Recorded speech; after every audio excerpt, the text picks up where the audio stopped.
ఒకప్పుడు తులసీదాస్ గారు గంగ ఒడ్డున నిలబడి ఉన్నారు. ఒక ఆవిడ గబగబా వచ్చి ఆయన కాళ్ళ మీద పడి నమస్కారం చేసింది.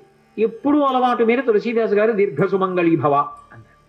అయ్యా, నన్ను దీర్ఘసుమంగళీభవ అంటున్నారు, నా భర్త మరణించాడు, అదిగో చితి మీద పడుకోబెడుతున్నారు దహన సంస్కారానికి, మీ నోట వంట వచ్చిన మాట అబద్ధం కాకూడదు అందావిడ. నా నోట రావడం ఏమిటమ్మా, రాముడు పలికించాడు. ఆయన వెంటనే అక్కడికి వెళ్ళి ఆ కమండలంలో నీళ్లు తీసి ఆ శవం మీద చల్లి రామనామం చెప్పారు. చటుక్కున లేచి కూర్చున్నాడు. ఇది చూశారు పాదుషా యొక్క గూఢచారులు ఆ గంగా తీరంలో తిరుగుతూ.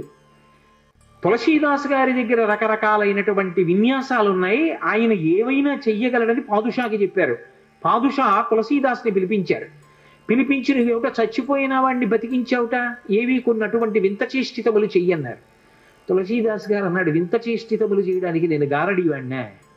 కాదు, రాముడు నన్ను పనిముట్టుగా అనుగ్రహించాడు, అది రామానుగ్రహం అన్నాడు. అంటే నేను చెప్పిన మాట పాటించట్లేదు కాబట్టి కొరడాలతో కొట్టండి అన్నాడు.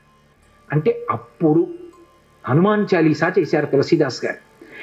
కళ్ళు మూసుకుని హనుమని తెలుసుకుని హనుమాన్ చాలీసా చేస్తుంటే భటులు వచ్చి కొరడాలు పట్టుకుని కొట్టడానికి పైకెత్తుతున్నారు. ఆశ్చర్యం ఏమిటంటే ఆ రోజున పాదుషా కోట అంతఃపురం అంతటా పెద్ద పెద్ద కోతులు వచ్చి ప్రతి సైనికుడి చెయ్యి పట్టుకున్నాయి కదలకుండా. పాదుషా భయపడిపోయి సింహాసనం దిగి కిందకొచ్చి తులసీదాస్ గారి కాళ్ళ మీద పడ్డాడు. అప్పుడు ఖచ్చితంగా పూర్తయిపోయింది హనుమాన్ చాలీసా. ఆ తులసీదాస్ గారి చదివినప్పుడు అన్ని కోతుల రూపంలో వచ్చి ఎదురుగుండా హనుమ నిలబడి కాపాడారు తులసీదాస్ గారిని. అందుకే అప్పటికీ ఇప్పటికీ ఎప్పటికీ కూడా హనుమాన్ చాలీసాకి అంత శక్తి. తులసీదాస్ గారు ఎప్పుడు మాట్లాడుతూ ఉండేవారు స్వామి హనుమతోటి.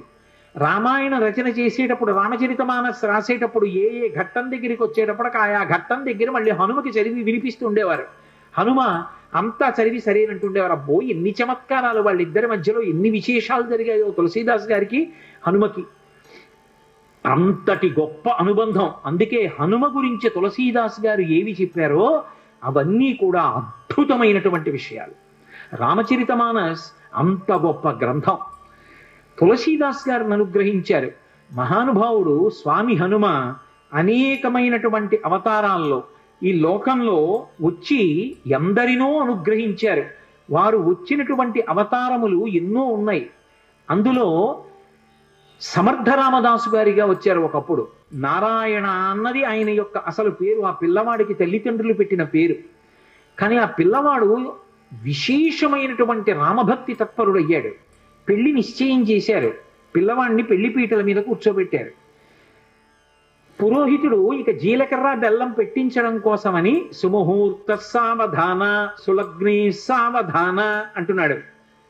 పెళ్లి కొడుక్కి ఇంకోలా వినపడింది, సావధాన సావధాన.